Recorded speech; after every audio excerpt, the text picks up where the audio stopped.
Welcome to the Randy Report. I'm Randy Slovacek, your host.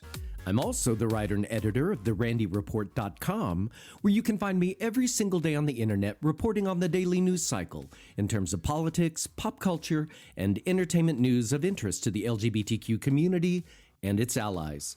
In this week's headlines, the Trump administration has removed all members of the Presidential Advisory Council on HIV and AIDS.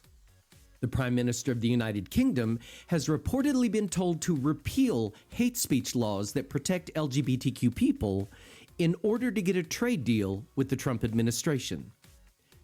The queer streaming platform Revry has debuted its first original scripted comedy series, Unconventional, a show that lives up to its name.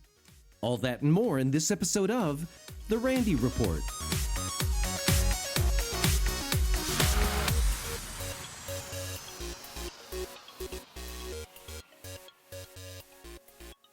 According to Reuters news agency, the Trump administration has removed all members of the Presidential Advisory Council on HIV and AIDS, a group that for 3 decades has provided critical guidance on federal HIV prevention, treatment, and care policy. The Trump administration has already eliminated several offices within the Department of Health and Human Services dedicated to infectious disease prevention, and the Centers for Disease Control and Prevention has cut 5 branches of its HIV prevention division. About 1.2 million people in the U.S.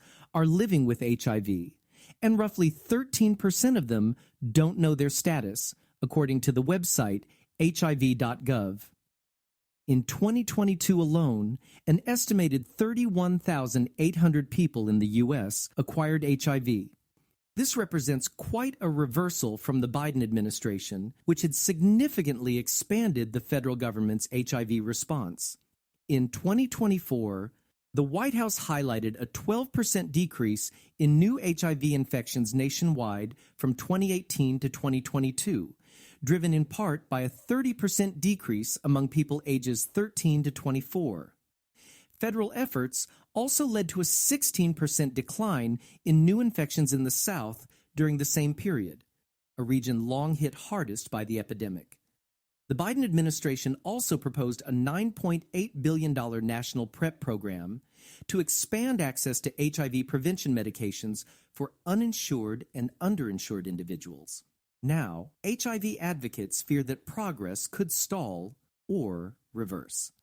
A spokesperson for the Department of Health and Human Services told Reuters that removing advisory council members is common practice when a new administration takes office, adding that the department intends to continue receiving advice and recommendations on HIV policy.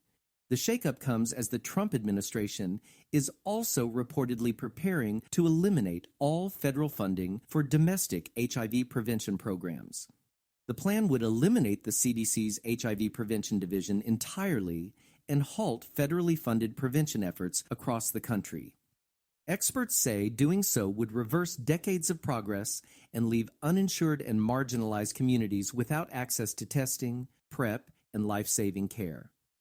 Dr. Philip Chan, a Presidential Advisory Council member and infectious disease expert, told The Advocate, "We are getting so close to ending the epidemic. It would be sad to see us take a step back when we've had so much good momentum and progress."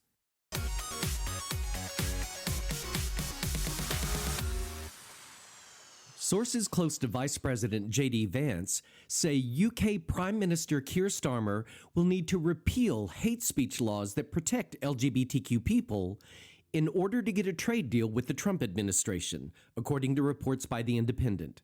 Apparently, J.D. Vance sees hate speech laws as anti-free speech. Allies of the vice president say he is, quote, obsessed by the fall of Western civilization, end quote, including his view that free speech is being eroded in Britain, and that he will demand the Labour government roll back laws against hateful comments, including abuse targeting LGBTQ groups or other minorities, as a condition of any deal. The source close to the vice president said, quote, no free speech, no deal. It is simple as that, end quote. Labor has made it clear it is not prepared to go that far. A Downing Street source said the subject is, quote, not a feature of the talks.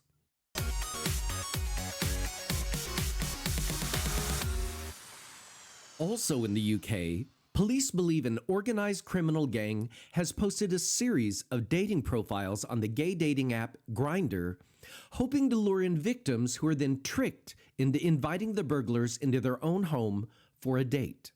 In many cases, once the date arrives, the unsuspecting victims are shocked to find they are accompanied by a group of men who quickly demand their mobile phone and PIN numbers. Within a short time, the gang is able to drain victims' bank accounts, taking large sums of cash before stealing other valuable items of property from their home. So far, officers have linked 50 separate cases due to the large number of burglary and fraud victims targeted in the same way through the app. But they believe the actual number of those conned may be far higher, as some victims may be too embarrassed to come forward. Superintendent Owen Rowden, who is overseeing the investigation, told the Daily Mail, quote, in the majority of cases, the suspects would arrange to meet the victims at their homes through the Grindr app, and once inside, steal high-value items, including mobile phones. In other reports, they build a rapport with the victim while paying close attention to the PIN number they enter into their phones before using distraction techniques to steal them, going on to make various digital payments and transactions.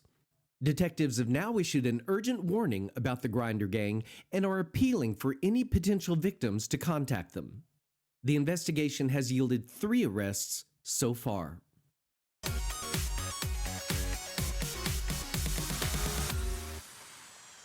What to watch?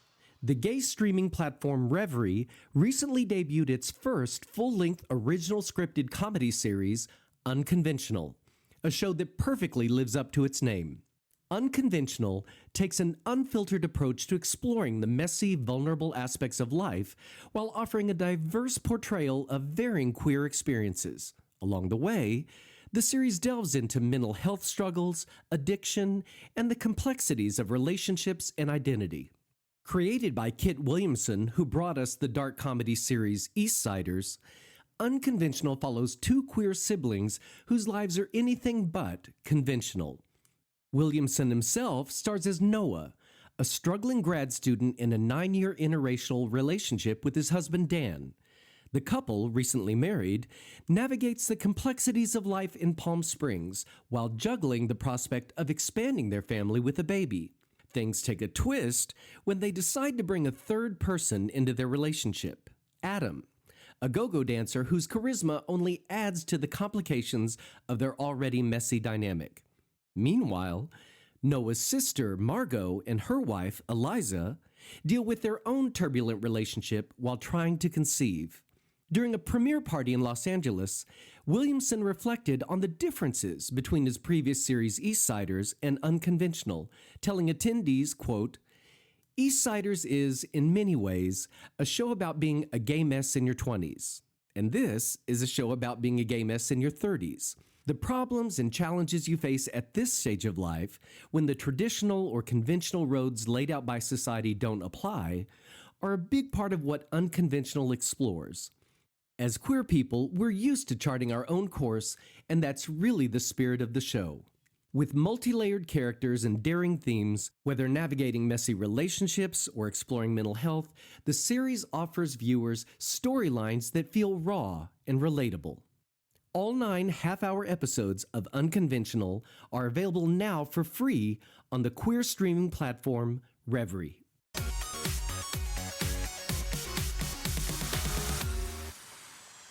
And that brings me to the end of this episode of The Randy Report. If you enjoy catching up on LGBTQ news in a quick podcast, I'd appreciate it if you'd share it with your friends and hit the subscribe button. I like to think of The Randy Report as the 60 minutes of gay news, only shorter. And remember, you can find me every single day on the internet at therandyreport.com, where I cover the daily news cycle in terms of politics, pop culture, and entertainment news of interest to the LGBTQ community and its allies. Thanks for listening, folks. Take care of yourselves, and I'll see you next time.